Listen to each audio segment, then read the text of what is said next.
Hello, everyone. Welcome to the first episode of In Conversation.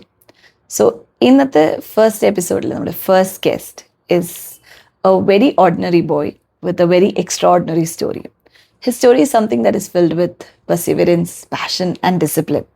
So, Bangalore football grounds Indian futsal stage internationally represented oralana we have today with us.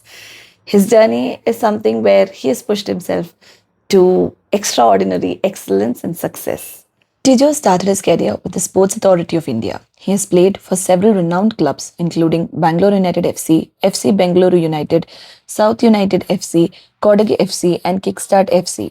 Along the way, he's earned accolades such as the Golden Boot at the Reliance Foundation Youth Sports Championship, multiple Player of the Match awards, captained Bangalore University at the South Zone Inter-University Championship, represented Karnataka at the Khelo India Youth Games and attended Hero Santosh Trophy camps. Most recently, he achieved one of the highest honors in Indian futsal, representing the Indian national team and winning a silver medal at the South Asian Futsal Federation Cup in Bangkok, contributing with a goal and an assist for the country. Welcome to the first episode of In Conversation with Anne, featuring Tijo Job. അപ്പോൾ hi Tijo, welcome. അപ്പോൾ നമുക്ക് start ചെയ്യാം. So first എനിക്ക് ടിജോയോട് ചോദിക്കാനുള്ള question എന്ന് വെച്ച് കഴിഞ്ഞാൽ, at what age did you realize that football ആണെന്ന്, അല്ലെങ്കിൽ what age did you start playing football firstly? അങ്ങനെയൊക്കെ ചോദിച്ചാൽ ഓൾമോസ്റ്റ് ലൈക്ക് സെക്കൻഡ് സ്റ്റാൻഡേർഡ് ഒക്കെ ആയപ്പോൾ എനിക്ക് ചുമ്മാ കളിക്കണം എന്നൊക്കെ തോന്നി. അപ്പോൾ വീടിൻ്റെ അവിടെ എന്ന് പറയുമ്പോൾ നമ്മുടെ അവിടെ മഡ് ഗ്രൗണ്ടാണ്. അപ്പോൾ വെറുതെ ഞങ്ങൾ കളിക്കുന്നു, വീട്ടിൽ പോകുന്നു. രാവിലെ ഇറങ്ങിയാൽ അപ്പോൾ സ്കൂളല്ലേ, അപ്പോൾ ജോലിയില്ല, പൈസയില്ല, ഒന്നുമില്ല. അപ്പോൾ രാവിലെ ഇറങ്ങുന്നു, കളിക്കുന്നു, ഉച്ച തൊട്ട്, അതായത് രാവിലെ തൊട്ട് രാത്രി വരെ നമ്മൾ ഗ്രൗണ്ടിൽ തന്നെയാണ്. അപ്പോൾ വെറുതെ ഫുട്ബോൾ കളിക്കുന്നു, പിന്നെ ഇടയ്ക്ക് ക്രിക്കറ്റ് കളിക്കുന്നു, പിന്നെ കൊക്കോ കളിക്കുന്നു, അങ്ങനെ ഓരോരോ കാര്യങ്ങളൊക്കെ. പിന്നെ അങ്ങനെ നോക്കിയപ്പോൾ ഇപ്പോൾ ഡെയിലി ഇവർ ബോൾ എടുത്തുകൊണ്ട് വരുന്നു, ഫുട്ബോൾ കളിക്കുന്നു. അപ്പോൾ അങ്ങനെയൊക്കെ വിചാരിച്ച് ആണ് ഫുട്ബോൾ തുടങ്ങിയത്. പിന്നെ അതിൻ്റെ കൂടെ അങ്ങനെ കളിച്ച് സെക്കൻഡ് സ്റ്റാൻഡേർഡ് ഒക്കെ ആയപ്പോൾ വെറുതെ ബോൾ തട്ടുന്നു. പിന്നെ അങ്ങനെയൊക്കെയാണ് തുടങ്ങിയത്. പിന്നെ ഓക്കെ ആയി. 3ാം ക്ലാസ്സൊക്കെ ആയപ്പോൾ പിന്നെ പയ്യെ പിന്നെ 5ാം ക്ലാസ്സൊക്കെ ആയപ്പോൾ പിന്നെ പയ്യെ സ്റ്റേറ്റ് ടീമിലൊക്കെ കിട്ടി. അങ്ങനെയാണ് തുടങ്ങുന്നത്. അപ്പോൾ 5th സ്റ്റാൻഡേർഡ് തൊട്ട് സ്റ്റേറ്റ് ടീമിലുണ്ട്. അതെ. ഓക്കെ. അപ്പോൾ ആ ഒരു പെർട്ടിക്കുലർ മൊമെന്റ് ഓർമ്മയുണ്ടോ, വേർ ഒരു ഗോൾ അടിച്ചിട്ട് ദിസ് ഈസ് മൈ കരിയർ, അല്ലെങ്കിൽ ദിസ് ഈസ് വെരി ഇമ്പോർട്ടന്റ് എന്ന്? 5ാം ക്ലാസ്സിൽ നമുക്ക് ഫുട്ബോൾ ഒന്നും അറിയത്തില്ല. ബോൾ തട്ടണം, ഗോൾ അടിക്കണം. അപ്പോൾ ബോൾ ഇങ്ങനെ നമ്മൾ താഴെ വെച്ച് പൊക്കുമ്പോൾ നമുക്ക് ഭയങ്കര സന്തോഷം. അയ്യോ, നമ്മൾ അടിക്കുന്ന ബോൾ പൊങ്ങുന്നുണ്ടല്ലോ, അങ്ങനത്തെ ഓരോരിത്. അപ്പോൾ പെട്ടെന്ന് 5th സ്റ്റാൻഡേർഡ് ഒക്കെ ആയപ്പോൾ, ഞാൻ പഠിച്ചത് ഇവിടെ സെന്റ് ഫ്രാൻസിസ് സ്കൂളിലാണ്, ബാംഗ്ലൂർ. അപ്പോൾ അവിടെ എന്ന് പറയുമ്പോൾ നോർമൽ സ്കൂൾ ടീമൊക്കെ ഉണ്ട്. പക്ഷെ കളിക്കാൻ അങ്ങനെ വലിയ കോച്ചുമാരൊന്നുമില്ല. പക്ഷെ ആകെ കളിക്കാൻ അറിയാം കുറേ പേർക്ക്. അപ്പോൾ ആ സമയത്ത് നമ്മൾ കളിക്കുന്നു. അപ്പോൾ സ്കൂളിൽ ബെസ്റ്റ് എന്നൊന്നും പറയാൻ പറ്റത്തില്ല. എല്ലാവരും ടീച്ചോ വേണം, ടീച്ചോ ആ ടീം ഈ ടീം. അപ്പോൾ അങ്ങനെയൊക്കെ പറയുമ്പോൾ നമുക്കൊരു പ്രൗഡ് ഫീലിംഗ്. ഓ, ഇവർ നമ്മളെ നോക്കുന്നുണ്ടല്ലോ, ഭയങ്കര ഇതിലാണ്. അങ്ങനെ കളിച്ചു തുടങ്ങിയപ്പോൾ അങ്ങനെ സ്കൂൾ ടീമിൽ കിട്ടി. സ്കൂൾ ടീം നമ്മുടെ എന്ന് പറയുമ്പോൾ താലൂക്ക് ലെവൽ കഴിഞ്ഞിട്ട് ഡിസ്ട്രിക്ട് ലെവൽ, ഡിസ്ട്രിക്ട് കഴിഞ്ഞിട്ട് ഡിവിഷണൽ ലെവൽ, ഡിവിഷണൽ കഴിഞ്ഞിട്ടാണ് സ്റ്റേറ്റ് ലെവലിലോട്ട് പോകുന്നത്. അപ്പോൾ അങ്ങനെ താലൂക്ക് ലെവലിൽ ബെസ്റ്റ് ടീമാണ്. അപ്പോൾ അങ്ങനെ ജയിച്ചു, ഡിസ്ട്രിക്ട് വന്നു. ഡിസ്ട്രിക്റ്റിന് അങ്ങനെ ജയിച്ചിട്ടാണ് സ്റ്റേറ്റ് ടീമിൽ കിട്ടിയത്. അപ്പോൾ അങ്ങനെ നല്ല പ്രൗഡ് മൊമെന്റ് ആയിരുന്നു. അപ്പൊ ഗോളൊന്നും അടിക്കാൻ പറ്റിയില്ല. Goal taluk level. അപ്പൊ നമ്മൾ കയറുമ്പോൾ തന്നെ സ്കൂൾ സ്റ്റുഡൻസ് എല്ലാം ഇങ്ങനെ ഇരിക്കാം. അപ്പൊ പെൺപിള്ളേരൊക്കെ ഇരിക്കുമ്പോൾ നമുക്ക് ഭയങ്കര ആഗ്രഹമല്ലേ. അവരൊക്കെ ടീച്ചോന്നും കയറുമ്പോ നമ്മള് മെയിൻ അവിടെ. അപ്പൊ എല്ലാരും ഇങ്ങനെ SF ഇങ്ങനെ കാറുന്നു. പിന്നെ ടീജോ എന്നൊക്കെ കാറുമ്പോൾ നമ്മൾ ആ സമയത്ത് കളിക്കുന്നു. പിന്നെ ഫിഫ വേൾഡ് കപ്പിന്റെ ഈ സോങ് ഒക്കെ അപ്പൊ 2014-8 തോന്നുന്നു. അപ്പൊ വക്ക സോങ് ഒക്കെ. അപ്പൊ ആ സോങ് ഒക്കെ ഇടുമ്പോൾ നമുക്കും ഉള്ളില് ഗൂസ് ബംസ് കാര്യങ്ങളൊക്കെ. അങ്ങനെയാണ്. അപ്പൊ ടീച്ചോ പഠിച്ച സ്കൂളിൽ തന്നെയായിരുന്നു അന്ന്? അതെ, അവിടെ തന്നെയാണ് നടക്കുന്നത്. അപ്പൊ വേറെ സ്കൂളുകാർ നമ്മുടെ സ്കൂളിലോട്ട് വന്ന് കളിക്കുന്നു. അങ്ങനെ നൈസ്. അപ്പൊ നല്ല എക്സ്പീരിയൻസ് അതൊക്കെ. ഇപ്പോഴും ഞാൻ അതൊക്കെ ഓർക്കുമ്പോൾ ഉണ്ടല്ലോ, ഭയങ്കര നമുക്കൊരു സങ്കടം തോന്നും. അതൊക്കെ ഓർക്കുമ്പോൾ അതെ, മിസ്സായല്ലോ. ഇപ്പൊ ആ ഒരു കാലഘട്ടത്തോട്ട് നമ്മൾ വരാൻ പറ്റൂല. അതെ, ഒരു കോർ മെമ്മറിയാണത്, എപ്പോഴും കൂടെ ഉണ്ടാവുന്നത്. സോ ടിജോ പേരൻസിന്റെ കൂടെയാണ് ഇപ്പോഴും, as a matter of fact? ഒരു ബ്രദർ ഉണ്ട്. സോ അവരുടെ ഒരു റോൾ എന്തായിരുന്നു in this career of yours? വീട്ടില് കാരണം ഞാൻ ചോദിക്കാൻ സ്പെസിഫിക്കലി കാരണം എന്ന് വെച്ച് കഴിഞ്ഞാൽ നമ്മുടെ മോസ്റ്റ് ഓഫ് ദി ആൾക്കാർ പറഞ്ഞു കേട്ടേക്കുന്ന ഇങ്ങനെ എന്തെങ്കിലും കളിക്കണം അല്ലെങ്കിൽ ഒരു സ്പോർട്സ് ആർട്സ് എന്ന് പറയുമ്പോഴത്തേക്കും വീട്ടിൽ നിന്ന് വേണ്ട, പഠിച്ചാൽ മതി, ശരിയാ. പഠിത്തം ആയിട്ട് പോയാൽ മതി, കളിയുടെ പുറകെ പോകണ്ട എന്ന് പറയുന്നതായിരിക്കും ഒരു മെജോറിറ്റി പേരൻസ് നമ്മൾ കാണുന്നത്. But you come this far and obviously പേരൻസിന്റെ ഒരു സപ്പോർട്ട് ഇല്ലാണ്ട് അത് പോസിബിൾ ആയിട്ടുള്ള കാര്യമല്ല. സോ എങ്ങനെയായിരുന്നു അവരുടെ അപ്രോച്ച് ഫ്രം ദ ബിഗിനിങ്? കുഞ്ഞിലെയൊക്കെ ഞാൻ വീട്ടിലിങ്ങനെ കളിക്കാൻ പോകുന്നു പറയുമ്പോൾ കളിച്ചിട്ട് ഈ സമയത്ത് വരണം അങ്ങനെയൊക്കെയാണ്. അപ്പോൾ ഞാൻ എൻ്റെ ഒരു കുഞ്ഞിലത്തെ ഓർമ്മ എന്ന് പറയുമ്പോൾ രാവിലെ അതായത് കളിക്കാൻ പോകും. അപ്പോൾ വൈകിട്ട് നമ്മൾ ഇപ്പോൾ പ്രാക്ടീസ് ഒക്കെ കഴിഞ്ഞ് വരുമ്പോൾ ഈ രാത്രി 7 മണിക്കാണ് ഞങ്ങളുടെ വീട്ടിൽ കുരിശ് വരാം. അപ്പം ഈ 7 മണിക്ക് ഞാൻ എത്തിയില്ലെങ്കിൽ അപ്പോൾ നമ്മളിങ്ങനെ അപ്പം ഒരു വടിയുണ്ട്, നല്ല നല്ല ബെൻഡിങ് വടി, അത് നല്ല ബാംബു സ്റ്റിക്ക്, നല്ല ചൂരില്. അപ്പൊ അത് വെയിറ്റ് ചെയ്ത് ഇങ്ങനെ ഇരിക്കും 7 മണിക്ക് റെഡി ആയിട്ടിരിക്കും. 7 മണിക്ക് അവിടെ എത്തണം. അതായത് ചാച്ചാന്നാണ് ഞാൻ വിളിക്കുന്നത് അപ്പനെ. അപ്പോൾ ചാച്ച ഇങ്ങനെ വെയിറ്റ് ചെയ്തിരിക്കുക 7 മണിക്ക്. അപ്പൊ 7 മണിക്ക് നമ്മൾ കറക്റ്റ് കുരിശ് വരെ തുടങ്ങും. 7 മണിക്ക് എത്തിയില്ലെങ്കിൽ അപ്പൊ ആ വടി അമ്മ കൊടുക്കും, നല്ല അടിയാണ് കിട്ടുന്നത്. നമുക്ക് അത് നമ്മളെ അപ്പൊ ഞാനപ്പോൾ 6:30 തന്നെ സ്കൂളിൽ നിന്ന് ഇറങ്ങുന്നു, ഓടി പോകുന്നു, 6:45 വീട്ടിലെത്തുന്നു, കുളിക്കുന്നു പെട്ടെന്ന്. ഇപ്പോൾ 7 മണിക്ക് 7 തൊട്ട് 7:30 വരെ കുരിശ് വരാം, പിന്നെ ഫുഡ് അതൊക്കെ. അപ്പം ഈ ഒരു ഘട്ടത്തിൽ നമ്മുടെ പേരൻസ് എന്ന് പറയുമ്പോൾ ഇപ്പൊ കളിക്കാൻ വിടുന്നത് തന്നെ വലിയൊരു ഇതാ. ഇപ്പൊ എന്ന് പറയുമ്പോൾ പേരൻസ് ഒക്കെ ഭയങ്കര സപ്പോർട്ടീവാ. പക്ഷെ പണ്ടെന്ന് പറയുമ്പോൾ പഠിക്കണം എന്നുള്ള ഒറ്റ ചിന്ത. അപ്പൊ ആ ഒരു സമയത്ത് നമുക്ക്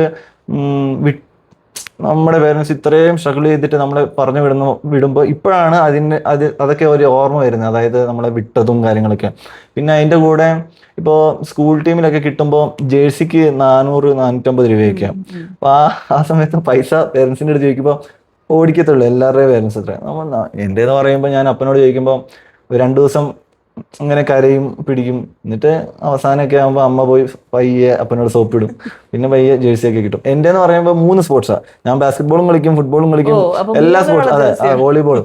അപ്പൊ അതിന്റെ കൂടെ ഇതെല്ലാം കൂടെ ചോദിക്കുമ്പോൾ 1200 രൂപയൊക്കെ ആവും. അപ്പൊ അതൊന്നും തെറ്റും. അപ്പൊ മെയിനായിട്ട് ഫുട്ബോളാണ് ഫസ്റ്റ്, പിന്നെ പയ്യെ ബാസ്കറ്റ്ബോളിലോട്ട് പോകും, പിന്നെ അത് കഴിഞ്ഞിട്ട് വോളിബോളിന് പോകും. പിന്നെ അങ്ങനെയൊക്കെയാണ്. ആ സപ്പോർട്ടീവ് എന്ന് പറയുമ്പോൾ ചേട്ടനും അത്ര ഭയങ്കര ഇപ്പോഴും അത്ര. ഇപ്പൊ ആധാർ കാർഡ് ആയാലും ഓരോരോ ജെറോക്സ് കോപ്പി ആയാലും എല്ലാം പുള്ളി പക്കായ എല്ലാം റെഡിയാക്കി എനിക്ക് തരും. അങ്ങനെയൊക്കെ അതൊക്കെ ഇപ്പോഴാണ് ഞാൻ ആലോചിക്കുന്നത്. പണ്ടൊക്കെ എന്ന് പറയുമ്പോൾ ചേട്ടൻ എന്തോ സപ്പോർട്ട് ചെയ്യുന്നു അങ്ങനെയൊക്കെയാ. പക്ഷെ പണ്ട് ചേട്ടൻ എന്ന് പറഞ്ഞാൽ വലിയ സപ്പോർട്ട് ചെയ്യുന്നില്ല, അമ്മയാണ് നല്ല സപ്പോർട്ടീവ്. അപ്പൊ അപ്പനും ചേട്ടനൊക്കെ ഭയങ്കര കുറ്റം പറച്ചില്ല. അതായത് അമ്മയോട് ഭയങ്കര ദേഷ്യപ്പെടും. ഇങ്ങനെ നീ അമ്മ എന്തിനാ ഇങ്ങനെ സപ്പോർട്ട് ചെയ്യുന്നത്, അവനെ പഠിക്കാൻ പറ, അങ്ങനെ ഇങ്ങനെ. അപ്പൊ അങ്ങനത്തെ ഇതിലൊക്കെ വെച്ച് നോക്കുമ്പോ ഭയങ്കര നല്ല സപ്പോർട്ടീവാ പേരൻസ്.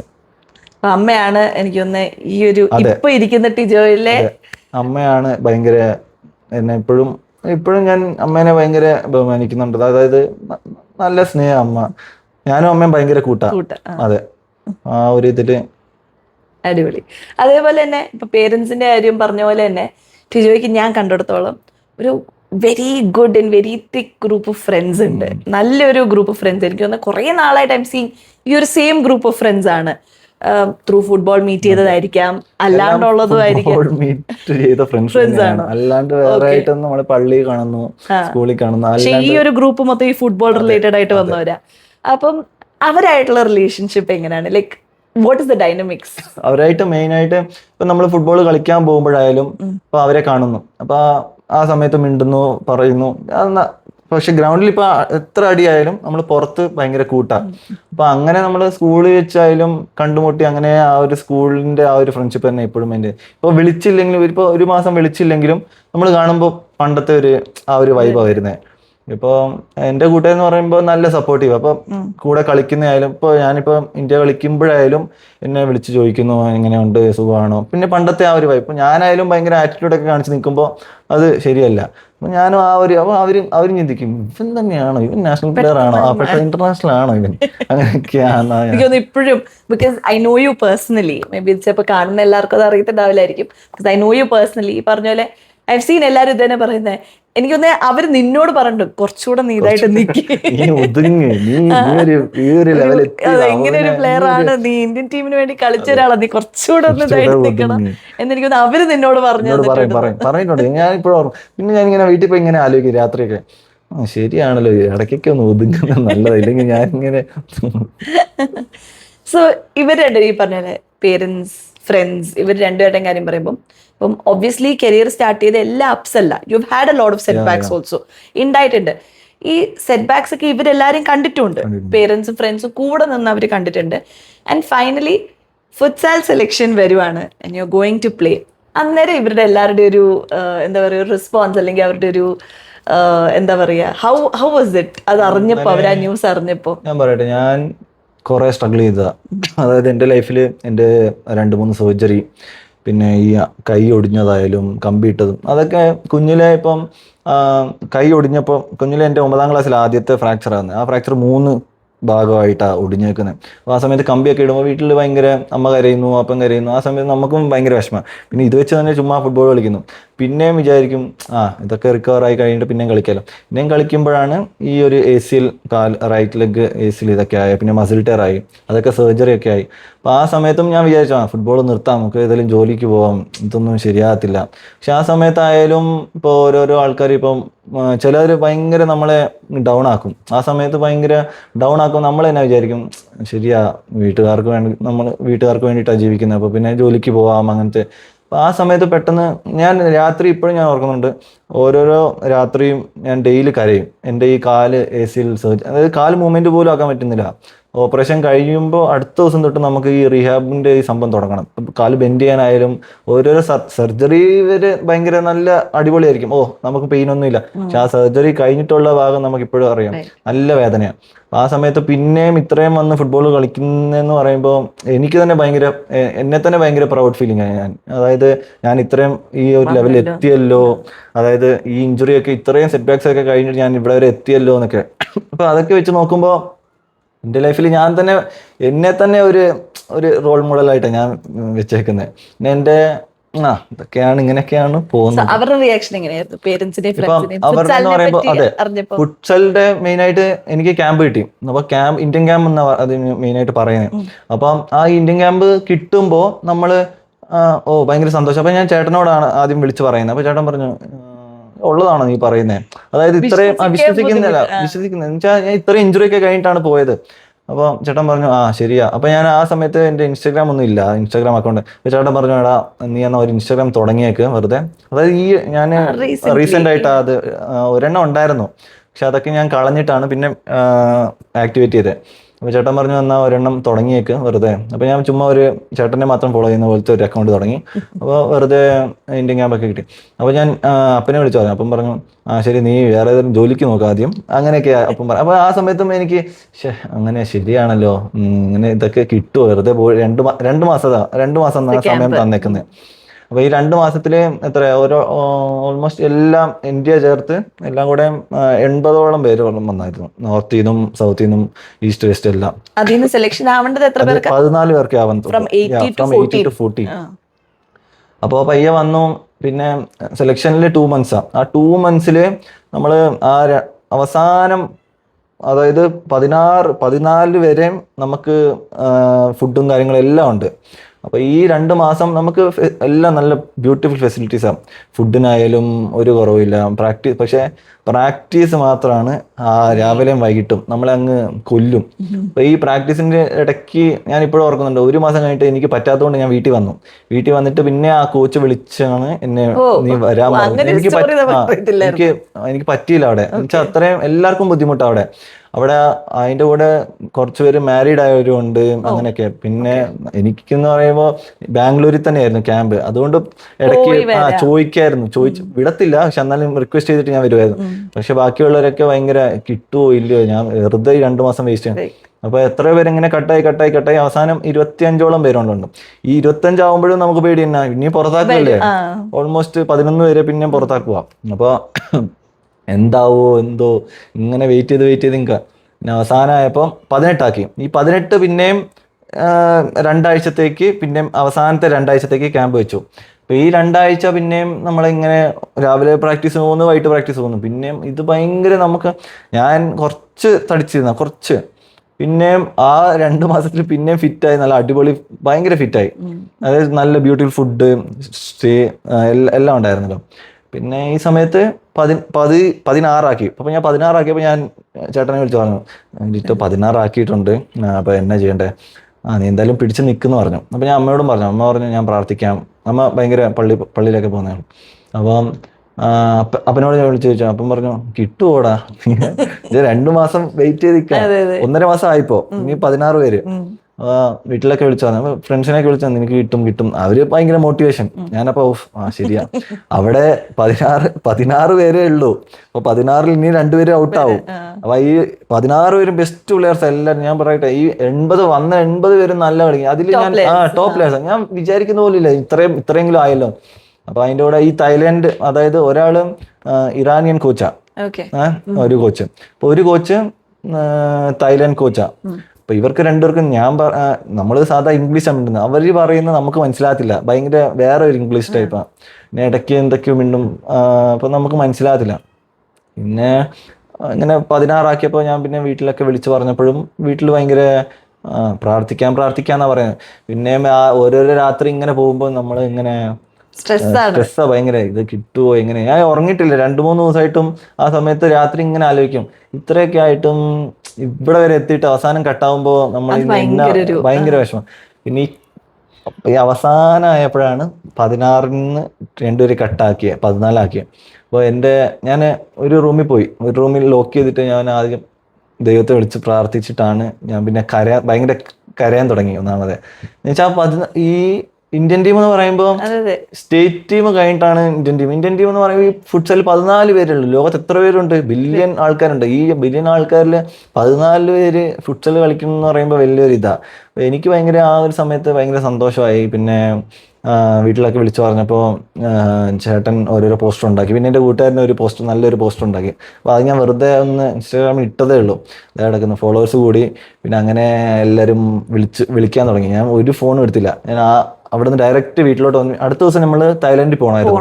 എന്നുവെച്ചാൽ അവര് ടിക്കറ്റ് നേരത്തെ ഈ 16 പേർക്കും ബുക്ക് ചെയ്തായിരുന്നു.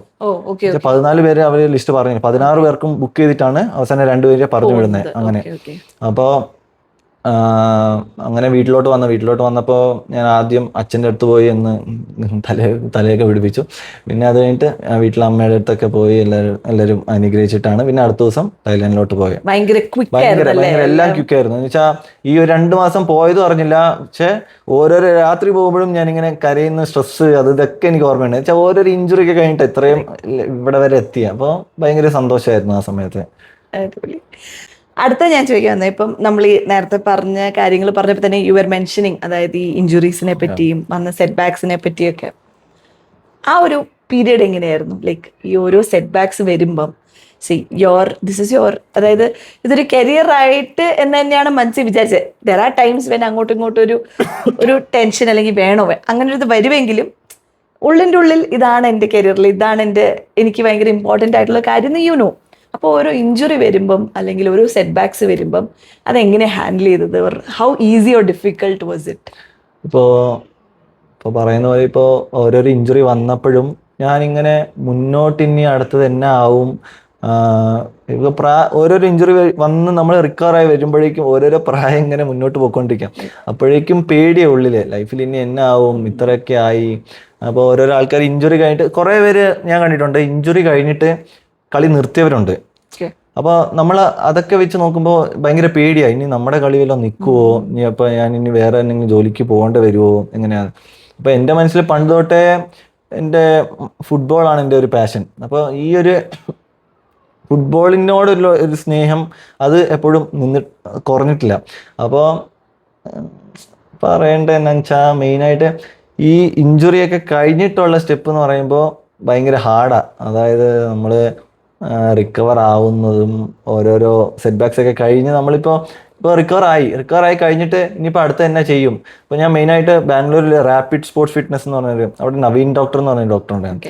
പുള്ളിക്കാരൻ ഭയങ്കര, ഞാനിപ്പോൾ റീഹാബ് കഴിഞ്ഞ ഉടനെ, അതായത് എൻ്റെ ഓപ്പറേഷൻ കഴിഞ്ഞ ഉടനെ ഞാൻ റീഹാബിന് അവിടെയാണ് പോയത്. റീഹാബിന് പുള്ളി അവിടെ പോയപ്പോൾ ഭയങ്കര മോട്ടിവേഷൻ. എൻ്റെ മനസ്സിൽ പുള്ളി ഭയങ്കര മോട്ടിവേഷൻ ആണല്ലോ. അപ്പോൾ ആ സമയത്ത് പുള്ളി മെയിൻ ഒരു വലിയ ഡോക്ടറാണ്. അപ്പോൾ എല്ലാവരെയും നല്ലോണം ഇത് ട്രെയിൻ ചെയ്യുന്നുണ്ട് അങ്ങനെയൊക്കെ. അപ്പോൾ എൻ്റെ കാലാണെങ്കിൽ ഇത്രേ ബെൻഡാവുന്നില്ല പ്രോപ്പറായിട്ട്. എന്നുവെച്ചാൽ AC കഴിഞ്ഞിട്ട് ബെൻഡാവാൻ ഭയങ്കര പാടാണ്.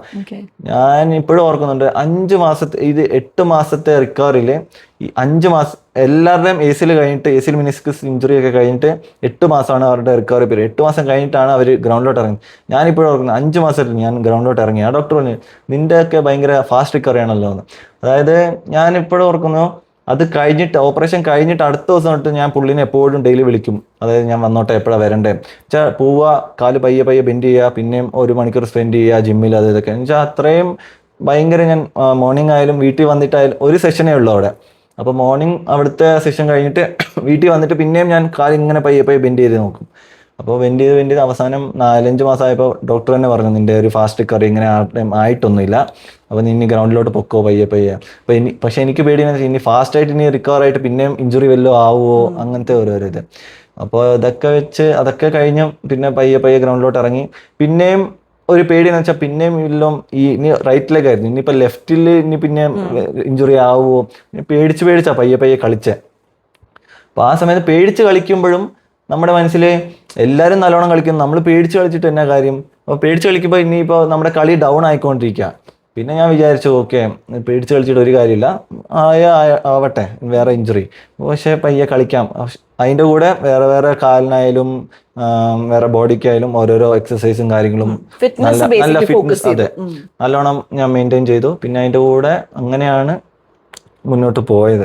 ഒരു സെറ്റ് ബാക്ക് വരുമ്പോൾ വിൽ പവർ ആണ്. അതെ കൂടുതൽ എനിക്ക് ഞാൻ തന്നെ പിന്നെ ഓരോരോ വീഡിയോ ഒക്കെ കാണും, മോട്ടിവേഷൻ വീഡിയോ. പിന്നെ വെറുതെ യൂട്യൂബിൽ പോയി മോട്ടിവേഷൻ വീഡിയോ എന്നൊക്കെ അടിച്ചിട്ടാണ് വീഡിയോ കാണുന്നത്. അപ്പോൾ ഇങ്ങനത്തെ സെറ്റ് ബാക്സ് വരുമ്പോൾ ഏറ്റവും വലിയ സപ്പോർട്ട് എന്തായിരുന്നു? അല്ലെങ്കിൽ ഇസ് ഇറ്റ് സംബഡി ഓർ ഈ പറഞ്ഞ പോലെ അങ്ങനെ എന്താണ് ഏറ്റവും വലിയ സപ്പോർട്ട് സിസ്റ്റം ആയിട്ട് ഉണ്ടായിരുന്നത്? എനിക്ക് മെസ്സിനെ ഇഷ്ടം, പക്ഷെ നെയ്മർ കുറെ ഇഞ്ചുറി ആയിട്ടുണ്ട്. പക്ഷെ നെയ്മറിന് ഇഞ്ചുറി ആകുമ്പോഴും ഇപ്പോൾ കേരളത്തിൽ വന്ന പുള്ളിക്ക് ഒരു ബാക്ക് ഇഞ്ചുറി ഒക്കെ ആയപ്പം ഭയങ്കര, അപ്പോൾ ഞാൻ വിചാരിക്കും അവരുടെ ഫെസിലിറ്റി എന്ന് പറയുമ്പോൾ അവരുടെ വലിയ ഫോറിൻ ഫെസിലിറ്റീസ് അല്ലേ, ഭയങ്കര നല്ലോണം റിക്കവർ ആവും. ഇവിടെ എന്ന് പറയുമ്പോഴും നമുക്ക് അത്യാവശ്യം നല്ല ഫെസിലിറ്റീസ് ഉണ്ട്. പക്ഷെ നമ്മുടെ മനസ്സിൻ്റെ ഉള്ളിൽ നമ്മൾ റിക്കവർ ആവണമെന്ന് വിചാരിച്ചാൽ നമുക്ക് ആവാം, പക്ഷെ കുറേ പേര് അങ്ങനെ ചെയ്യത്തില്ല. നമ്മുടെ മനസ്സിൽ ഓക്കെ നമുക്ക് ആവാം എന്നുള്ള ഒരു ഇതിലാണ് ഞാൻ, ആ ഒരു കോൺഫിഡൻ്റ് ആണ് ഞാൻ അങ്ങനെ എടുത്തെടുത്ത് പയ്യെ പയ്യെ ഓക്കെ ചെയ്യാം എന്ന് വിചാരിച്ചു. ഓരോരോ എക്സസൈസ് ചെയ്യുമ്പോഴായാലും മുന്നോട്ടൊക്കെ ഇത്രയും കുറച്ചുകൂടെ നമ്മൾ പുഷ് ചെയ്താൽ നല്ലോണം റിക്കവർ ആവാമല്ലോ എന്ന് വിചാരിച്ചിട്ടാണ് പോയത്. അങ്ങനെ will power has been your biggest support. നല്ല സപ്പോർട്ട്. ഞാൻ തന്നെയാണ് ഒരു പുഷ് ചെയ്തത്, വേറെ ആരും പുഷ് ചെയ്തില്ല. ഇത് അമ്മ അത്ര ഇപ്പോ ഇഞ്ചുറി ഒക്കെ ആയിട്ട് വീട്ടിൽ പോകുമ്പോഴായാലും കളി നിർത്തിക്കൂടെ, എന്തിനാ ഇങ്ങനെ കളിക്കുന്നത്, അവർക്ക് വിഷമം കൊണ്ടാ. അതെ ആ ഒരു വിഷമം, അല്ലാണ്ട് നീ ഇങ്ങനെ എത്തണ്ട എന്നുള്ള ഇതിലല്ല. ഞാൻ ഹോസ്പിറ്റലിൽ കിടന്നപ്പോഴായാലും ഇപ്പോഴും ഞാൻ ഓർക്കുന്നു അമ്മ വരുമ്പോ തന്നെ അവിടുന്ന് കരഞ്ഞോണ്ട് അങ്ങനെ വരുന്നത്. അപ്പൊ അതൊക്കെ വെച്ച് അമ്മ കരയുമ്പോ ഞാനും കരയും. അപ്പൊ ആ ഒരു സമയത്ത് ഭയങ്കര വിഷമ. പിന്നെ അപ്പൊ തന്നെ വിചാരിക്കും നിർത്താം, ഇതൊന്നും വേണ്ട പക്ഷെ പറ്റുന്നില്ല, സമ്മതിക്കത്തില്ല. നൈസ്. സോ ഈ ഒരു 2025-2026, കാരണം ഐ തിങ്ക് 2026 ബിഗിനിങ്ങിലാണ് ഫുട്സാൽ ആവുന്നത്. സോ ഈ ഒരു 2025-2026 എന്ന് പറയുന്നത് ഭയങ്കര ഒരു ഇമ്പോർട്ടൻറ്റ് ഇയർ ആണ് ഫോർ യു, കരിയർ വൈസ് അല്ലെങ്കിൽ ഈ ഒരു ഗെയിം വൈസ് നോക്കുമ്പോൾ ഭയങ്കര ഒരു ഇമ്പോർട്ടൻറ്റ് ഇയർ ആണ്. So what you think has been a turning point? ഇതായിരുന്നോ turning point, or was there something before? ഒരു turning point in your career എന്ന് കാണുന്നത് ഏതൊരു? ഈ ഇഞ്ചുറി ഒക്കെ ആവുന്ന മുന്നേ എൻ്റെ ഒരു നല്ലൊരു കളി ഉണ്ടായിരുന്നു. അതായത് നല്ല മാച്ച് കളിക്കുമ്പോഴായാലും എല്ലാ കളിയിലും ഇടയ്ക്കൊക്കെ ബെസ്റ്റ് പ്ലെയർ ഒക്കെ വാങ്ങുന്നു. അപ്പൊ എനിക്ക് തന്നെ ഭയങ്കര മോട്ടിവേഷനാണ്, ഓ ഞാൻ ഇങ്ങനെ കളിക്കുന്നുണ്ടല്ലോ, അപ്പൊ എവിടെയെങ്കിലും എത്താം എന്ന്. ആ ഒരു സമയത്താണ് ഇഞ്ചുറി ആയത്. ഇഞ്ചുറി ആയപ്പോൾ പിന്നെ വിചാരിച്ചു എൻ്റെ ആ സമയം പോയല്ലോ, പിന്നെ റിക്കവർ ആയി വന്നപ്പോഴും എൻ്റെ ആ കളി കുറച്ച് ഡൗൺ ആയി. പിന്നെ ഞാൻ വിചാരിച്ചു ഓക്കെ ഇത് ശരിയാകത്തില്ല, ഇനി ഇമ്പ്രൂവ് ആവണം.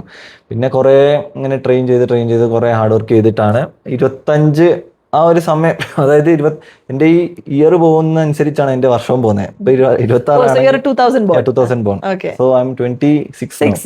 അപ്പോൾ ഈ 2024 ഒക്കെ ആയപ്പോഴും ഞാൻ മനസ്സിൽ ശരി നിർത്താം എന്നുവെച്ചാൽ പ്രായമായി 25, ഒരു എൻ്റെ ഒരു ലൈൻ വെച്ചേക്കുന്ന 25 എവിടെയെങ്കിലും എത്തണം, ISL കളിക്കണം, അങ്ങനത്തെ ഞാൻ തന്നെ വെച്ചേക്കുന്ന ഒരു ലൈൻ. ഓക്കെ 25 ആവുമ്പോൾ ഞാൻ ഇവിടെ എത്താം. ഓക്കെ അപ്പൊ ഈ 24 ആയപ്പോഴും അപ്പോഴാണ് ഇഞ്ചുറി.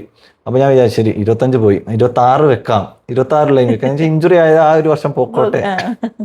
അപ്പൊ 25 ആയപ്പോ ശരി 26 ആണല്ലോ ലൈൻ, ആ 26 നല്ലൊരു മാച്ചൊക്കെ കളിക്കണം, ISL കളിക്കണം, വേറെ എവിടെയെങ്കിലും എത്തണം. എത്തിയിട്ട് നമ്മൾ ജോലി, അതായത് സ്പോർട്സിൽ കൂടെ തന്നെ ഏതെങ്കിലും ജോലി ആവണം എന്നുള്ള ഇതിലാണ്, ആ ഒരു മൈൻഡിലാണ് പോയത്. 25 കഴിയുമ്പോഴാണ് നമുക്ക് ഇത് ഇന്ത്യൻ ടീമിൽ സെലക്ഷൻ കിട്ടിയത്. അപ്പോൾ എനിക്ക് ഭയങ്കര സന്തോഷമായിരുന്നു. അപ്പൊ അതാണ് ഒരു ടേണിംഗ് പോയിന്റ്. നൈസ്. സോ ഞാൻ ഇനി ഒരു കാര്യം ചെയ്തൊരു ഇച്ചിരി കോൺട്രവേഴ്ഷ്യൽ ക്വസ്റ്റ്യൻ ആയിരിക്കാം, ബട്ട് ഇൻ ഇന്ത്യ നമുക്കറിയാം ഏറ്റവും കൂടുതൽ ഇമ്പോർട്ടൻസ് കൊടുക്കുന്ന ഒരു സ്പോർട്ട് എന്ന് പറഞ്ഞാൽ ക്രിക്കറ്റാണ്. ക്രിക്കറ്റിന് കൊടുക്കുന്ന ഒരു സപ്പോർട്ട് ആയിക്കോട്ടെ, as a system also, and അല്ലാണ്ട് ആസ് വ്യൂവേഴ്സ് ഓൾസോ, നമ്മൾ as people who are watching the sport also, നമ്മളൊരു ക്രിക്കറ്റിന് കൊടുക്കുന്ന ഒരു ഇമ്പോർട്ടൻസ് വേറെ ഒരു ഗെയിമിനും as a matter of fact വരുന്നില്ല. എനിക്ക് തോന്നുന്നത് പിന്നെയും കുറേയൊക്കെ കഴിഞ്ഞപ്പോഴാണ് ഓരോരോ സ്പോർട്ട് ഇങ്ങനെ മെല്ലെ മെല്ലെ കയറി വരുന്നത്. ഐ തിങ്ക് 1 by 1 ഈ പറഞ്ഞ പോലെ ഇപ്പം whether it is badminton or tennis or പറഞ്ഞ പോലെ football, even as a matter of fact hockey പോലും നമ്മുടെ ഒരു നാഷണൽ സ്പോർട്ട് ആയിട്ട് കൂടെ ഐ തിങ്ക് സ്ലോലി ആണ് it came up. So what is your understanding about it? അതായത് ഇത്ര ഒരു എന്താ പറയാ ഇനഫ് ഓപ്പർച്യൂണിറ്റീസ് വരുന്നില്ല, അല്ലെങ്കിൽ ഫുട്ബോളിന് ഇനഫ് റെക്കഗ്നിഷൻ വരുന്നില്ല എന്ന് ഡു യു ഫീൽ ദാറ്റ്? ഈ ക്രിക്കറ്റിന് സപ്പോർട്ട്, ഈ എല്ലാവരും ക്രിക്കറ്റ് ഭയങ്കര ക്രേസാണ്. അപ്പോൾ ഈ ക്രേസ് തന്നെ ഈ ഫുട്ബോളിലും കാണിക്കുകയാണെങ്കിലുണ്ടല്ലോ ഇവർ നമ്മൾ, അതായത് ഫിഫ വേൾഡ് കപ്പ് കളിക്കാം, പക്ഷേ ഈ എല്ലാവർക്കും ക്രിക്കറ്റിൽ ഫിഫ, അതായത് ഈ വേൾഡ് കപ്പ് ഒക്കെ കളിക്കുമ്പോൾ ഭയങ്കര എല്ലാവർക്കും ഇന്ത്യൻ ടീമാണ് ഭയങ്കര പേടിയാണ്. അതായത് ഇപ്പോൾ ബ്രസീൽ എങ്ങനെയാണോ അർജന്റീന എങ്ങനെയാണോ അതുപോലെയാണ് എല്ലാവർക്കും ക്രിക്കറ്റിൽ ഇന്ത്യനെ കാണുന്നത്. ഈ സെയിം അത് തന്നെ ആ അവസ്ഥ നമ്മുടെ ഇന്ത്യ വേണമെങ്കിൽ അവിടെ എത്താം. പക്ഷെ പൊളിറ്റിക്സിലായാലും ആ ഒരു ഇതിലാണ് നമ്മൾ ഡൗൺ ആവുന്നത്. പക്ഷേ ആ ഒരു AIFF എന്ന് പറഞ്ഞിരുന്നുണ്ട്, ഓൾ ഇന്ത്യ ഫുട്ബോൾ ഫെഡറേഷൻ. അപ്പോൾ അവിടെ നിന്ന് നമുക്ക് നല്ലൊരു സപ്പോർട്ടൊക്കെ കിട്ടുവാണെങ്കിലുണ്ടല്ലോ ഭയങ്കര, അതായത് ഇപ്പോൾ ഗ്രാസ് റൂട്ട് ലെവലിൽ നിന്ന് തന്നെ നമുക്ക് ആ പിള്ളേരെ ട്രെയിൻ ചെയ്ത് നമുക്ക് വേണമെങ്കിൽ കൊണ്ടുവന്നിട്ട് നമുക്ക് വേണമെങ്കിൽ വേൾഡ് കപ്പ് കളിപ്പിക്കാം. പക്ഷെ ഇപ്പോൾ ഈ ഇന്ത്യയിൽ ഓരോരോ പൊളിറ്റിക്സും കാര്യങ്ങളൊക്കെ നടക്കുന്നതുകൊണ്ട് ഏതൊക്കെ ഇപ്പോൾ നല്ല ഒരു ബെസ്റ്റ് പ്ലെയർ അവിടെ കളിക്കുവാണെങ്കിലും വേറൊരു പ്ലെയർ റെക്കമെൻഡേഷനിൽ വരും. ഞാനത് കണ്ടിട്ടുണ്ട് കുറേ തവണ. നമുക്കതൊന്നും ചെയ്യാൻ പറ്റത്തില്ല. നമ്മൾ ആരോട് ചോദിക്കും? ആ പ്ലെയർ വരുന്നു, കളിക്കുന്നു, അവിടെ കമ്മിറ്റി തീരുമാനിക്കുന്നു, സെലക്ഷൻ ലിസ്റ്റ് പറയുന്നു. അപ്പൊ ആ സമയത്ത് നമ്മളിപ്പോ കളിച്ച കളി ഇനി ഡൗൺ ആണോ, അവരുടെ മനസ്സിൽ തന്നെ നമ്മൾ ഡൗൺ ആയതുകൊണ്ടാണ് നമ്മൾ എടുക്കാത്തത്. പക്ഷെ അവരായിരിക്കും ബെസ്റ്റ് പ്ലെയർ അവിടെ.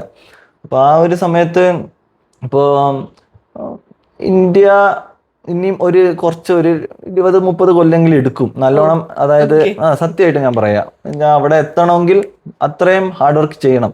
പൊളിറ്റിക്സിലായാലും ഓരോരോ കമ്മിറ്റിയിലായാലും, അതായത് ഇപ്പൊ നമ്മളിപ്പോ ലെവലിൽ മെയിൻറ്റെയിൻ ചെയ്യുന്ന ഒരു പ്രാക്ടീസ് ലെവലായാലും അവിടെ നിന്ന് എത്തി നമ്മൾ അവിടെ എത്തണമെങ്കിൽ ഒരു 20-30 കൊല്ലെങ്കിലും എടുക്കും മിനിമം. സോ അതായത് ഇപ്പൊ ഉണ്ടാവുന്ന പിള്ളേർക്ക് ചിലപ്പോൾ chance like people who are being bone now, അല്ലാണ്ട് ഈ ഓൾറെഡി കളിക്കുന്നവർക്കോ പറ്റത്തില്ല, അല്ലെങ്കിൽ ആ ഒരു ഭയങ്കര പാടാ. Right, but you feel that there is good talent അല്ലേ? ടാലന്റ് ഉള്ള ഇഷ്ടംമാതിരി ആൾക്കാരെ we have. ഇപ്പൊ മറ്റേ ആ ഒരു കൺട്രി വന്നില്ല, കാപ്പ വാർഡെ എന്ന് പറഞ്ഞൊരു country, just A small country. അത് തന്നെ അവർ ഫിഫ വേൾഡ് കപ്പ് ഇപ്പോ സ്പെയിനെതിരെ ഓരോരോ ഡ്രൂ ഒക്കെ ചെയ്തു. അങ്ങനെയൊക്കെ വെച്ച് നോക്കുമ്പോൾ ഇന്ത്യയിൽ എത്ര ആൾക്കാരുണ്ട്, ഇവരെ ഒരു 11 പേര് കളിക്കാനാണ് ഇത്രയും പാട്. അപ്പൊ എന്തായാലും ഞാൻ പറയട്ടെ, 20 കൊല്ലത്തില് നമ്മൾ എന്തായാലും കളിക്കും എന്നുള്ള നല്ല പ്രതീക്ഷ. I don't want to be a coach there, but no, not there, but as a player എനിക്ക് അതെ. പക്ഷെ എന്റെ മനസ്സ് ഞാൻ ഇപ്പൊ ട്രെയിൻ ചെയ്ത് നല്ലോണം ഫിറ്റ് ആയി വരുമ്പോഴേക്കും കളിക്കാൻ പറ്റും എന്നുള്ള ചാൻസ് ഉണ്ട്. പക്ഷെ ആ സമയത്ത് പിള്ളേർ കേറും. അത് ഞാൻ ചോദിച്ചേ, eventually do you see yourself as a coach? അതായത് ഫുട്ബോളിനെയും അത് കളിക്കാൻ ഭയങ്കരമായിട്ട് താല്പര്യപ്പെടുന്നതുമായിട്ട് വരുന്ന പിള്ളേരെ സപ്പോർട്ട് ചെയ്ത് നിൽക്കാൻ ഒരു, നമ്മുടെ ഈ ശക്തി ഇന്ത്യയിൽ ഷാറുഖ് ഖാൻ വരുന്ന പോലെ. പക്ഷെ ഇന്ത്യൻ ടീമില് കോച്ചായിട്ട് ഒരു താല്പര്യം ഇല്ല, കളിക്കാനാണ് മെയിൻ ആയിട്ട് താല്പര്യം.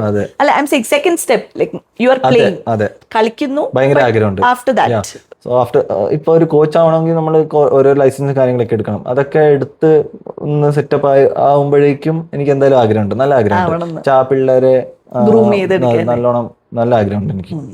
So that's like, let's say, once upon a time, രണ്ട് രീതിയിലും I remember watching you playing on TV, നമ്മുടെ ഈ പറഞ്ഞ പോലെ ഇന്ത്യൻ ടീമിന് വേണ്ടി കളിക്കുന്നത്. ആൻഡ് നമുക്ക് എല്ലാവർക്കും തന്നെ like I said, we all know you very personally.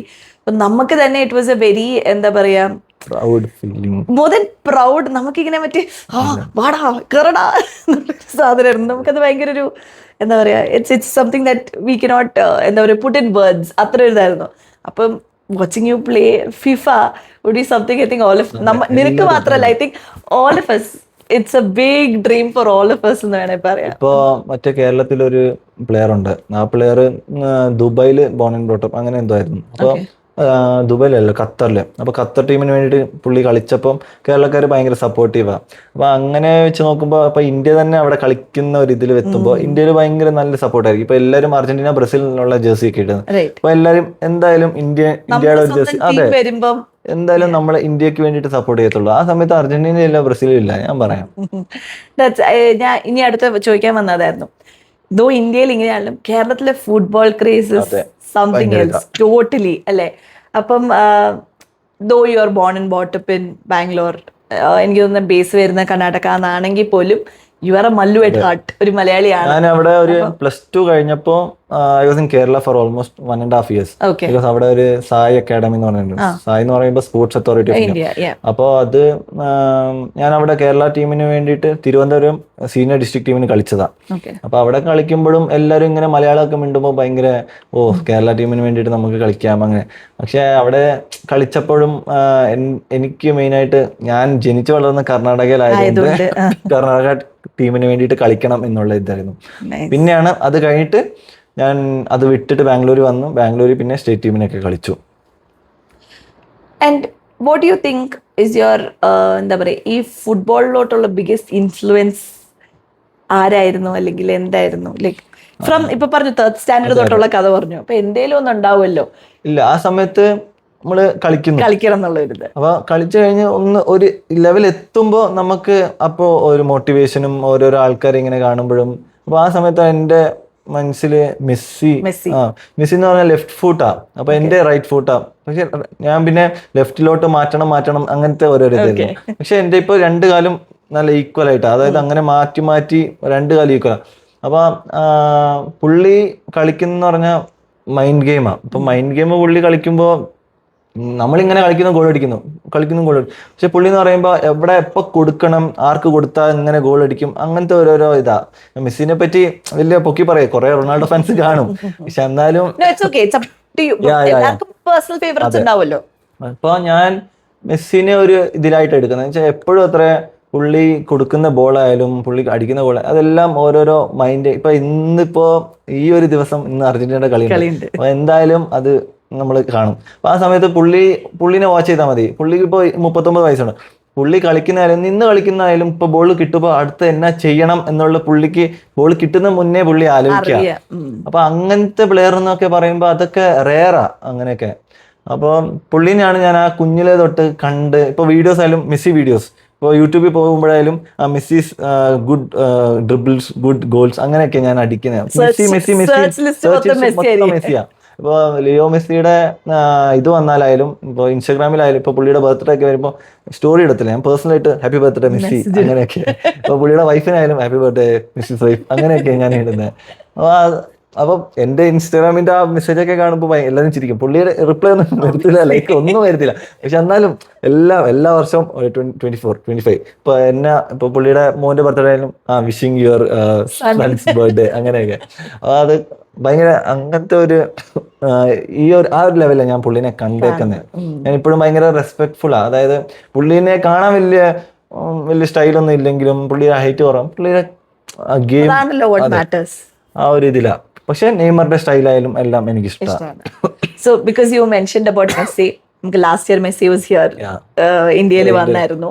ഇനി വരുന്നു എന്നൊക്കെ പറയുന്നുണ്ട്, ഇനിയും വരുന്നുണ്ടാവും, കേരളത്തിലോട്ടും വരുന്നുണ്ടാവും എന്നൊക്കെ പറയുന്നുണ്ട്. ഡു യു എന്താ പറയാ മീറ്റ് ചെയ്യണം എന്നൊരു മീറ്റ് ചെയ്യണം എന്ന്. പക്ഷെ അവിടെ പോകുന്ന ഇത് ഭയങ്കര പാടാ കാണാനായാലും. അതെ, പക്ഷെ ഈ മെസ്സിനെ വിളിച്ച്, അതായത് പുള്ളീനെ എത്രയും പുള്ളി ഇപ്പൊ കൊൽക്കത്തയിൽ വന്നു, എവിടേക്കോ വന്നു. അപ്പൊ ഈ വരുന്ന ഇതെല്ലാം ഹൈദരാബാദിൽ വന്നു. അപ്പോൾ ഈ വരുന്ന പൈസ എല്ലാം നമുക്ക് ഈ ഇന്ത്യയിൽ ഇത് ഗ്രൗണ്ടിനും അതിനൊക്കെ കൊടുക്കുമായിരുന്നെങ്കിലും ഉണ്ടല്ലോ, ഞാൻ പറയാം നല്ലൊരു ഗ്രാസ് റൂട്ട് ലെവൽ ആയാലും ഗ്രൗണ്ട് ആയാലും ഇന്ത്യയിൽ നല്ലൊരു സ്റ്റേഡിയം ഇല്ല ഇപ്പോൾ ഫോറിനിലൊക്കെ എന്ന് പറയുമ്പോൾ സ്റ്റേഡിയം എന്ന് പറയുമ്പോൾ ഭയങ്കര AC ലെവൽ സ്റ്റേഡിയമാണ്. ഫോറിനിലൊക്കെ എന്ന് പറയുമ്പോൾ AC ലെവൽ സ്റ്റേഡിയം. അപ്പൊ ഈ AC ലെവൽ സ്റ്റേഡിയം ഇന്ത്യയിലൊന്നും വലിയ സ്റ്റേഡിയം ഇല്ല. അപ്പൊ ആ കോടികൾ കൊടുത്തേക്കുന്ന മെസ്സി വരാൻ ആ വേണ്ടിയിട്ട്. അപ്പൊ ഈ പൈസ എല്ലാം ഈ സ്റ്റേഡിയത്തിന് വേണ്ടിയിട്ടായാലും ഓരോരോ ഫുട്ബോളിന് വേണ്ടിയിട്ട് ഇത്രയും ഇൻവെസ്റ്റ് ചെയ്യുമായിരുന്നെങ്കിലുണ്ടല്ലോ നമ്മുടെ ഇന്ത്യ കുറച്ചിത്. പക്ഷെ എന്തിനാ ഈ മെസ്സിനെ വിളിപ്പിച്ചെന്നറിയാം. മെസ്സിനെ വേണമെങ്കിൽ അവിടെ പോയി കാണട്ടെ, അത്രയും പൈസ ഉണ്ടെങ്കിൽ അത്രയും നല്ലത്. പക്ഷെ വന്നത് എല്ലാവർക്കും ഒരു ഉപകാരപ്പെട്ടു എന്ന് വിശ്വസിക്കുന്നു. ഉപകാരപ്പെട്ടു എല്ലാവർക്കും സന്തോഷം. അതെ, more like that. That's a very nice perspective. ഞാൻ വിചാരിച്ചു ഇപ്പൊ മറ്റൊരു മാറ്റ് ഫാനായിട്ട് അയ്യോ ഇനി ഒന്നും കൂടെ വരണം എന്നിട്ട് എനിക്ക് കാണണം എന്നുള്ളതായിരിക്കും. That's a very nice perspective. I think true. അങ്ങനെ ഒരു രീതി ചിന്തിക്കുവാണെങ്കിൽ ലോട്ട് ഓഫ് പീപ്പിൾ അതും കൊണ്ട് ഉപകാരപ്പെട്ടേനെ. Rather talking about ISL. So what is your perspective about it? ഇത് വന്നതുകൊണ്ട് നമുക്ക് നമ്മുടെ കൺട്രിയിലുള്ള ഫുട്ബോൾ പ്ലെയേഴ്സിന് എത്രത്തോളം എന്താ പറയാ യൂസ്ഫുൾ ആയി, അല്ലെങ്കിൽ ISL തുടങ്ങിയപ്പോ ഉള്ള ഇതല്ല ഇപ്പോഴത്തെ ISL തുടങ്ങിയപ്പോ ഭയങ്കര ക്രേസ് ആയിരുന്നു എല്ലാവർക്കും. ISL ഇന്ത്യയിൽ ഒരു ലീഗ് നടക്കുന്നുണ്ട്, സൂപ്പർ ലീഗ് നടക്കുന്നുണ്ട്. അപ്പോൾ 5-6 വർഷം കഴിഞ്ഞപ്പോൾ പിന്നെ ഇവർക്ക് മനസ്സിലായി ഓക്കെ പൈസയുടെ കളിയാ. പിന്നെ അത് ബെറ്റിംഗ് ആയി, പിന്നെ ഓരോരോ കാര്യങ്ങളൊക്കെ ആയി. ഇപ്പൊ കഴിഞ്ഞ വർഷം ISL വന്നു, ഫൈനൽ വന്നു, ആരും ഒന്നും അറിയുന്നില്ല, വലിയൊരു ഇതില്ല. എന്ന് വെച്ചാൽ ആ ഒരു AFF, അതായത് ഓൾ ഇന്ത്യ ഫുട്ബോൾ ഫെഡറേഷനിൽ നിന്ന് മാറ്റി ഇപ്പൊ വേറൊരാളാണ് എടുത്തേക്കുന്നത്. അപ്പൊ അതൊക്കെ വലിയ ഞാൻ പറയാം ഇപ്പൊ അവരൊക്കെ നല്ല സപ്പോർട്ടീവ് ആണെങ്കിലുണ്ടല്ലോ ISL പിന്നെയും ഇപ്പൊ എന്തൊക്കെ ടോക്സ് ഒക്കെ വരുന്നുണ്ട്, നല്ല സപ്പോർട്ടീവ് ചെയ്യാം, അതായത് കുറെ സിസ്റ്റം ഒക്കെ വേറെ വേറെ ഒപ്പിക്കാം എന്നൊക്കെ. പക്ഷെ ഇനി വരുന്ന ISL യങ്സ്റ്റേഴ്സിനെയൊക്കെ വെച്ച് നല്ല ഒരു ഇതാക്കാം എന്നുള്ളതാണ് പറയുന്നത്. പക്ഷെ ഇപ്പൊ ഞാൻ ISL കളിച്ചിട്ടില്ല. പക്ഷെ കളിക്കാനുള്ള ഒരു ഇത് ആയപ്പോഴാണ് ഇഞ്ചുറിയും കാര്യങ്ങളൊക്കെ ആയത്. അപ്പൊ ഇനിയും കളിക്കാം എന്നുള്ളൊരിതുണ്ട്. കളിക്കും. അതാണ് ദാറ്റ്സ് ദി കോൺഫിഡൻസ്. സോ ഇനി ഒരു കാര്യം വെച്ചാൽ now you played for India. ആ ഒരു സമയത്ത്, അതായത് അവിടം വരെയുള്ള എക്സ്പീരിയൻസ് പറഞ്ഞു, അതായത് കിട്ടുന്ന അന്ന് വരെയുള്ള experience. when you were playing, if you are representing your country, ഇപ്പൊ ഈ പറഞ്ഞ there are billions of people, അതിനകത്ത് ഈ 14 people ഒരാളായിട്ട് you are representing the country, what was the feeling? ഞാൻ ഇപ്പൊ തായ്ലാൻഡിലാണ് കളി നടന്നത്. അപ്പൊ ഇവിടുന്ന് പോകുമ്പോ തൊട്ട് ഉള്ള ഇത് എന്നാന്ന് വെച്ചാൽ ഇന്ത്യക്ക് വേണ്ടിയിട്ടാ കളിക്കുന്നതിനുള്ള ഒരു റബ്ബർ ഇടുമ്പോഴായാലും ഷോർട്ട്സ് ഇടുമ്പോഴായാലും എല്ലാം ഇന്ത്യയുടെ ഒരു ഇതുണ്ട്. അപ്പൊ ഇന്ത്യക്ക് വേണ്ടിയിട്ടാ കളിക്കുന്നത്. ഇപ്പൊ ഞാൻ അവിടെ എത്തുമ്പോഴായാലും ഇപ്പോൾ ഭക്ഷണം കഴിക്കുമ്പോൾ എല്ലാം കോച്ച് പറഞ്ഞിട്ടുണ്ട്, മാനേജർ ആയാലും എല്ലാം ഒരുമിച്ച് വേണം പോകാൻ. ഇപ്പോൾ ഏത് ഡ്രസ്സ് ഇടുമ്പോഴായാലും നമ്മൾ ഒരുമിച്ച് വേണം ഇടാൻ. No chappals or slippers, only shoes. അപ്പോൾ ഷൂസ് കമ്പൾസറി. അപ്പോൾ ഇതെല്ലാം വെച്ച് പോകുമ്പോൾ നമ്മൾ ഒരു ഇന്ത്യൻ ടീമിന് വേണ്ടിയിട്ട് റെപ്രസെൻറ്റ് ചെയ്യുന്നത്. അപ്പോൾ അവിടെ വേറെ വേറെ ടീം കാണുമ്പോൾ നേപ്പാളുണ്ട്, ശ്രീലങ്കയുണ്ട്, മാൽദീവ്സ് ഉണ്ട്. ഇവരൊക്കെ നമ്മൾ അങ്ങനെ നോക്കുമ്പോൾ ഓരോരോ ഞാനിപ്പോൾ കുഞ്ഞിലെ തൊട്ട് കണ്ടേക്കുന്ന കർണാടക, കേരള സ്റ്റേറ്റ്. അപ്പൊ ഇത് ഇന്ത്യ, പാകിസ്ഥാൻ, നേപ്പാൾ എന്നൊക്കെ കാണുമ്പോൾ കൺട്രിക്ക് വേണ്ടിയിട്ടല്ലേ. അപ്പൊ എന്റെ മനസ്സിൽ തന്നെ ഞാൻ ഈ ഒരു ലെവലിൽ എത്തിയല്ലോ. അപ്പോൾ ഭയങ്കര സന്തോഷമായിരുന്നു ആ സമയത്ത്. പിന്നെ അതൊക്കെ കഴിഞ്ഞിട്ട് അവിടെ കളിക്കുമ്പോഴായാലും ഇപ്പോൾ നമ്മളിപ്പോൾ നമ്മുടെ പാസ് കൊടുക്കുമ്പോൾ അവരും അതേ സെയിം പാസ്സൊക്കെ കൊടുക്കുന്നത്. അപ്പൊ വലിയ വ്യത്യാസമൊന്നുമില്ല, നമ്മുടെ ലെവൽ തന്നെയാ അവരും. അപ്പൊ ഇപ്പൊ മെസ്സി കളിക്കുമ്പോഴായാലും മെസ്സി ബോൾ തട്ടുന്നുണ്ട്, പക്ഷെ പുള്ളി എത്തി അവിടെ വരെ. നമുക്കും എത്താം ഉള്ള ഒരു ഇതുണ്ട്. പക്ഷെ നമ്മളിപ്പോൾ ഇന്ത്യക്ക് വേണ്ടിയിട്ട് കളിക്കുന്നു, അവർ പാകിസ്ഥാന് വേണ്ടിയിട്ട് കളിക്കുന്നു. അപ്പോൾ അവർ കളിക്കുന്ന കളിയാണ് നമ്മളും കളിക്കുന്നത്. അപ്പോൾ നമ്മളിപ്പോൾ അവിടെ സിൽവർ മെഡലായിരുന്നു, സെക്കൻഡ് പ്ലേസ് ആയിരുന്നു. അപ്പോൾ സെക്കൻഡ് പ്ലേസ് വന്നപ്പോൾ തന്നെ ഇന്ത്യയിൽ ഭയങ്കര ന്യൂസായി, പിന്നെ പേപ്പറിലൊക്കെ ഇടുന്നു, പിന്നെ വിളി വരുന്നു ഫുട്ബോൾ ഫെഡറേഷനിൽ നിന്നൊക്കെ. അപ്പോൾ ആ സമയത്ത് ഭയങ്കര നല്ല സന്തോഷമായിരുന്നു. പിന്നെ ഇന്ത്യക്ക് വേണ്ടി റെപ്രസെൻറ്റ് ചെയ്യുമ്പോൾ ഇപ്പോൾ ടി വിയിൽ ഇപ്പോൾ ഓരോരോ മാച്ച് കഴിഞ്ഞ് ഓരോരോ ആൾക്കാർ ഇങ്ങനെ സ്റ്റോറി ഇടുമ്പോൾ അപ്പം ഭയങ്കര സന്തോഷമാണ്. അപ്പോൾ ഇന്ത്യൻ ടീമിന് വേണ്ടിയിട്ട് റെപ്രസെൻറ്റ് ചെയ്യുന്നത് ഈ അങ്ങനെയാണ്. ഞാൻ ചോദിക്കാൻ വന്ന അടുത്ത കാര്യം അതായിരുന്നു. I remember your coming back, തായ്ലൻഡിൽ നിന്ന് തിരിച്ചു വരുന്ന ഒരു grand royal entry. What was the feeling അന്നേരം? എനിക്കത് എല്ലാവരും ഇവിടെ വന്ന് എയർപോർട്ടിലെത്തി, your friends, family, well wishers എല്ലാവരും. What was the feeling? ഒറ്റയ്ക്കായിരുന്നു ബാംഗ്ലൂർ എത്തിയത്. I think the team was somewhere. Team ഡെല്ലിയിലോട്ട് പോയി, ഡൽഹിയിൽ നിന്ന് എല്ലാവരും സെപ്പറേറ്റ് ആയിട്ട് പ്ലേസസ്. അപ്പോ എനിക്ക് മെയിനായിട്ട് ഡൽഹിയിൽ എത്തിയപ്പോഴേ എനിക്ക് പേടിയാ. അപ്പൊ ചേട്ടൻ വിളിച്ച് പറഞ്ഞു ഇങ്ങനെ എല്ലാരും വരും, അപ്പൊ നീ ഒന്ന് എവിടുന്ന വരുന്നേന്നുള്ളത് നേരത്തെ പറയണം, പ്രിപ്പയർഡ് ആവണമെന്ന് പറഞ്ഞു. അപ്പൊ എനിക്ക് ഭയങ്കര പേടിയായിരുന്നു ആ സമയത്ത്. എന്നുവെച്ചാൽ ഞാൻ ഇപ്പൊ അവര് വന്നു, മാലയിടുന്നു, ബൊക്കെയിടുന്നു, അത് കഴിഞ്ഞിട്ട് പിന്നെ വേറെ എന്നാ. അപ്പോൾ ഡൽഹി വെച്ച് ഞാൻ അങ്ങ് ഓരോരോ കാര്യങ്ങളാണ് ചിന്തിക്കുന്നത് ഇങ്ങനെ. ഓക്കെ, ഇപ്പൊ ഇത് കഴിഞ്ഞിട്ട് ഇനി അടുത്തത് എന്നാ, ഇപ്പോൾ എയർപോർട്ടിൽ നിന്ന് വരുമ്പോൾ ഞാൻ ഇനി എന്തെങ്കിലും മിണ്ടണോ, ഇനി ആ സമയത്ത് എല്ലാവരും വരും, മീഡിയക്കാർ വല്ലതും വരുമോ, അതൊക്കെയാണ് എനിക്ക് പേടി. അപ്പം ഓക്കെ, ഡൽഹി എയർപോർട്ട് ഞാൻ ഒറ്റയ്ക്കാ. ഇപ്പൊ എല്ലാവരും ഗോവയിലോട്ട് പോയി, പൂനെയിലോട്ട് പോയി, അങ്ങനെയൊക്കെ. ഞാൻ ബാംഗ്ലൂർ ഞാൻ മാത്രമേ, കർണാടകയിൽ ഞാൻ മാത്രമേ ഉണ്ടായിരുന്നുള്ളൂ.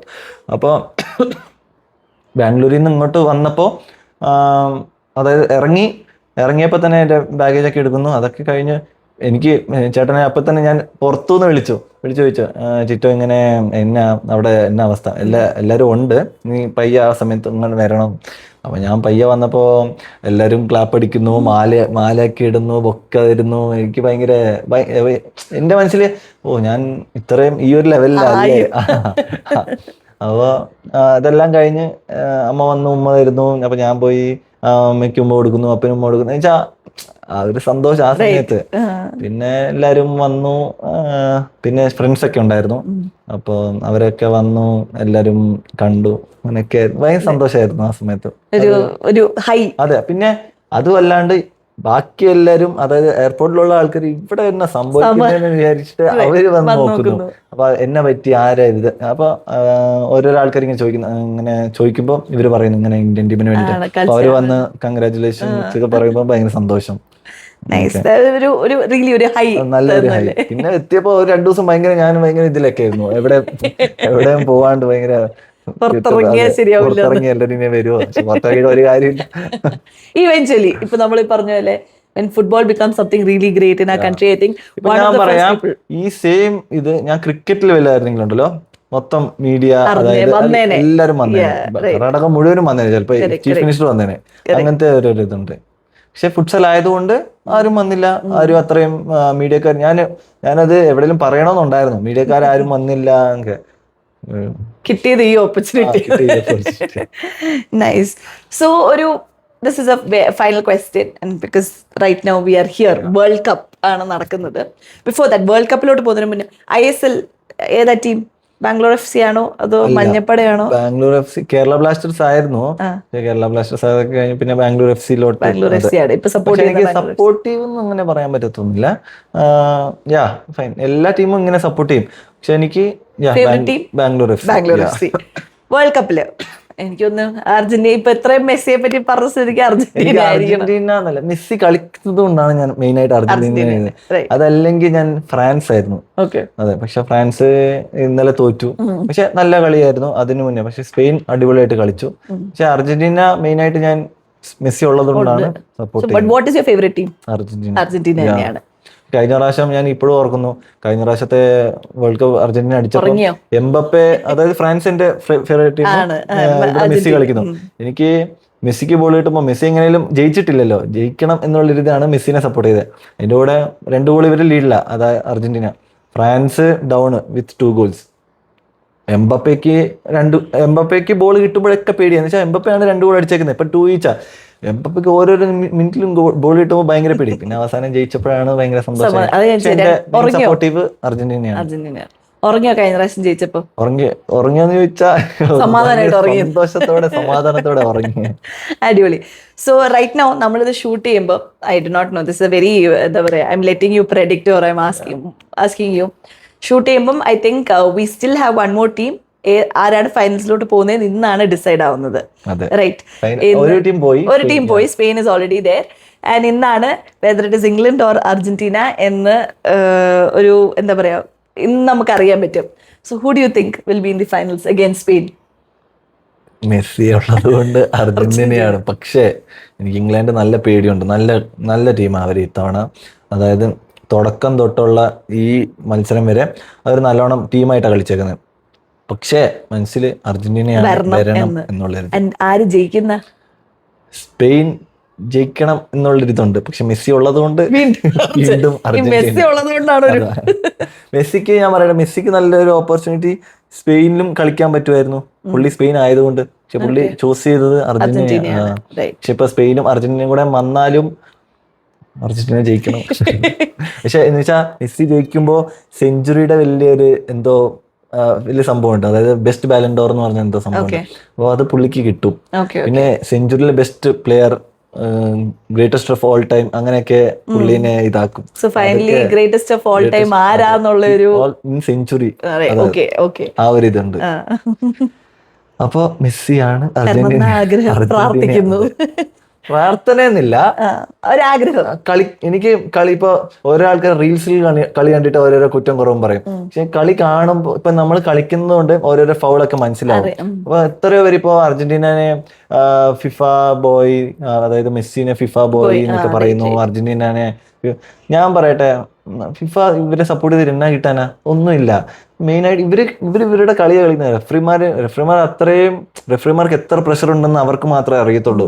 അപ്പൊ ആ സമയത്ത് ഇപ്പൊ ഫൗള് വിളിക്കണം, ഹാൻഡ് ബോൾ വിളിക്കണം, ഇപ്പൊ ഒരു വാർ ചെക്ക് ചെയ്യാനായാലും അതിന് ഓരോരോ ഇതുണ്ട്, നിയമമുണ്ട് എപ്പോ ചെക്ക് ചെയ്യണം എന്നൊക്കെ.